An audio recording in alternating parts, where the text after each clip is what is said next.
Eli, can you try this tea? Careful, don't spill it. Is it good? Okay, so I want to make a video talking about and showing how to make loquat leaf tea.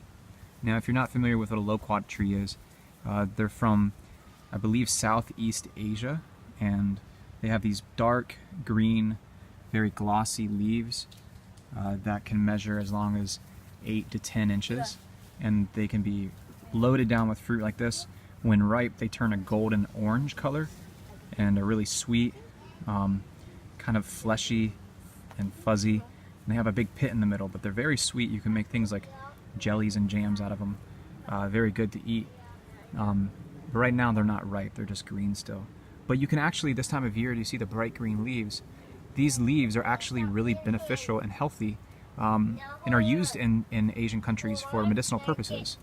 And I'm going to show you step by step how to make some tea, some herbal tea with these leaves. Now, I have heard that they have a number of benefits, including helping things like asthma, like respiratory health, regulating blood sugar. So like if you're diabetic, it can help regulate blood sugar. It can also help with depression and anxiety. It can also help with like dental health and gums. And also it just overall kind of helps ease anxiety, or you know, just positive brain health, I guess is one way of putting it.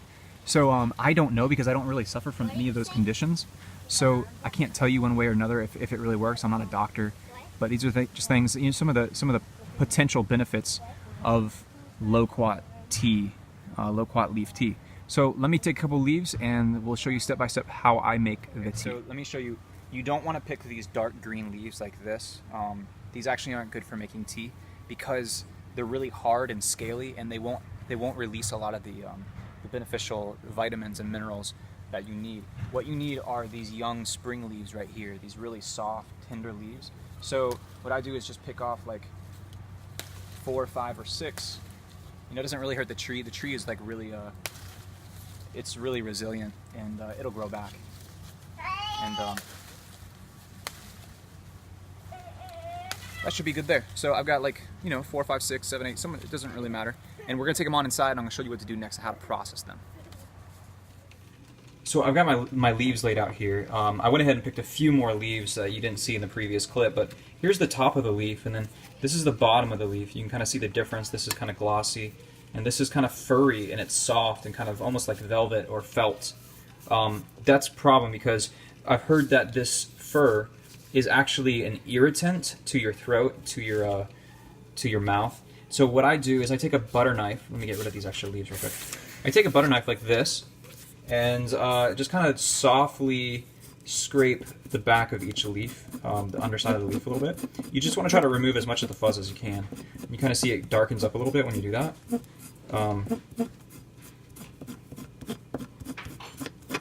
So once that's done, let me show you the next step. Okay, so once you've worked a lot of the fuzz off your leaves, you'll see that it kind of bruises the leaves a little bit and gives it kind of this brownish color. That's okay, but this is just to show you, this is what a lot of the fuzz looks like.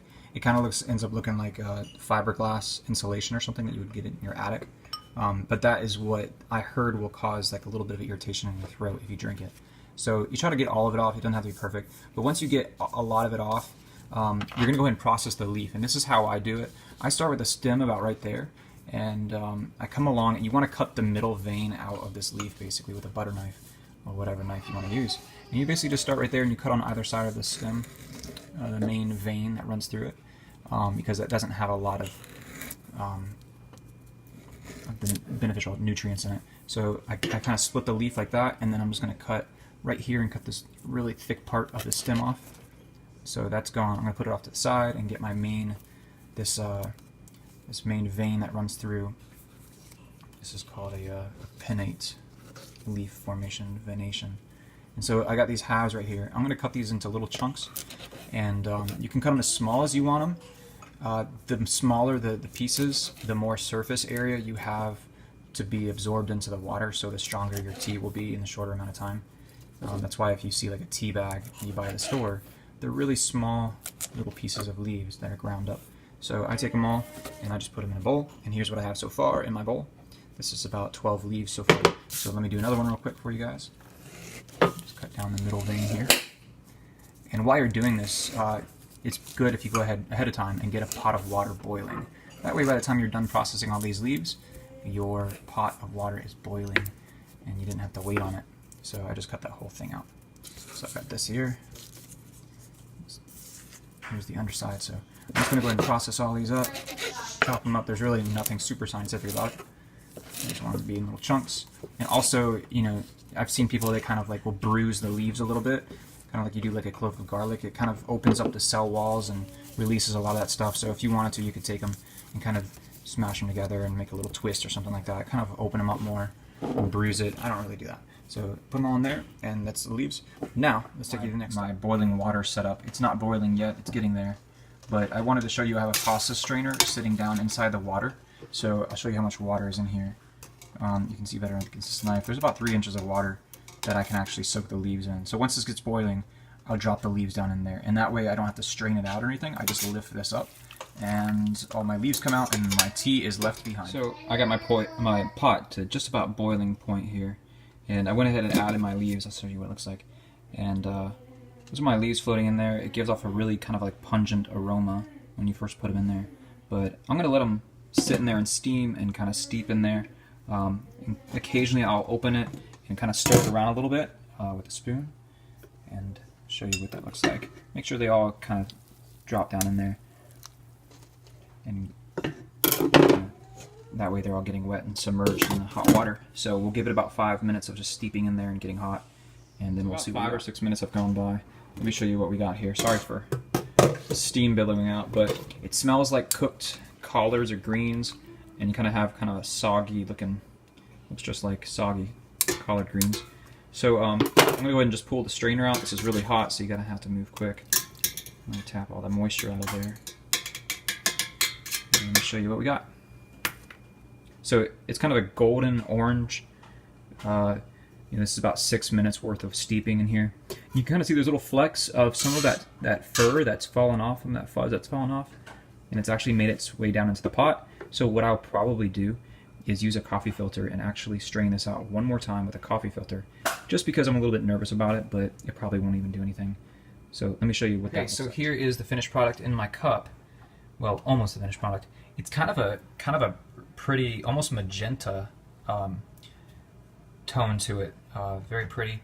It's a very pungent aroma that I'm smelling right now, but it should be good. Now, what I like to go ahead and do is add a slice of lemon, and I just squeeze it right in there like you would a cup of tea, right? And then I'm going to go ahead and add some raw unfiltered honey. Now, one thing I want to add, this whole time I've been using filtered water from filtering it through a Berkey filter. If you're not familiar with those, I'll try to remember to put a description or a link to a Berkey filter in the description below. So what's really interesting about this is when you add the lemon juice, what do you notice? So here's the color originally, and then here is the lemon juice. So something, I don't know the science behind it, the chemistry behind it, but something about the acid or the citric acid in the lemon itself changes the color from that to that. Maybe you can explain that to me in the comments below. But so I'm going to go ahead and add a couple spoonfuls of honey and stir it in and try it out. Here, you want to watch the therapeutic honey pouring. Gotta wait for it to get down to the bottom here. I love honey, especially when it's good, raw, organic honey. Especially if just allergies are flaring up and you can drink some good local honey. Supposedly that really helps with some allergies. So I'm going to go and stir it, and we'll give it a taste. I just want to show you again real quick. This is the pretty kind of pink or magenta. I don't know my colors. This is the color before you put lemon in. This is the color after you put lemon in. And what I started doing is I just, you can rubber band or tape a coffee filter around a mason jar like this. And, I'm going to actually cool this and serve it chilled with some, maybe a little bit of cane sugar or lemon and honey or all the above. Put some ice in there, and that is a nice, refreshing drink on a hot summer day. It's a very tropical taste to it, so it's really cool. It's kind of like really, really healthy tropical juice. So that's how I do that, okay? So I'm gonna actually save all this for later and drink it later, but this is gonna be right for right now. We're gonna try the tea out here on my 9-year-old and 5-year-old. Noah, do you wanna try some tea I made for you? What? Wanna try some tea I made? Sure. It is from the trees on which the hammock is hung. These loquat trees. So try it. Tell me what you think about it. It's really hot. Yeah, it is kind of hot, sorry. So it's got loquat leaves, Wow. lemon, and honey. Is it good? Mm-hmm. Describe it. Is it like, what does it taste like? Like normal tea? Really sweet.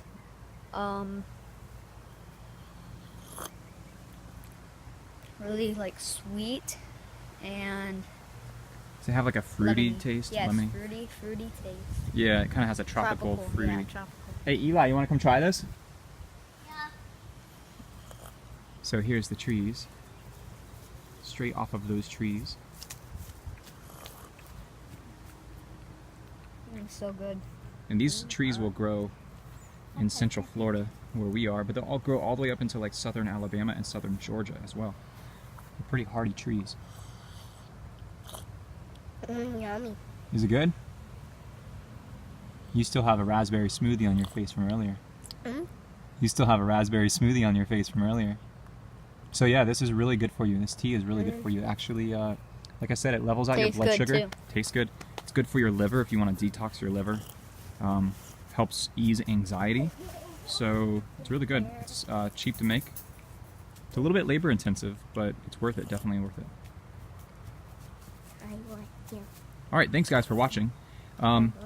If you want to watch more of my videos, click on Noah's head right here. Click on Noah's head. And if you want to watch some of my prior videos, Noah, can you point up to the right? Right? Yeah, right. watch... My right or your right? Your right. Point up. Yeah, watch this video right here of us moving out of our tiny house and the reasons why we moved out. Point to your left. And point to your other left. And watch this video if you want to watch me go through the process of restoring an old retro camper that I bought for $40. So thanks guys for watching.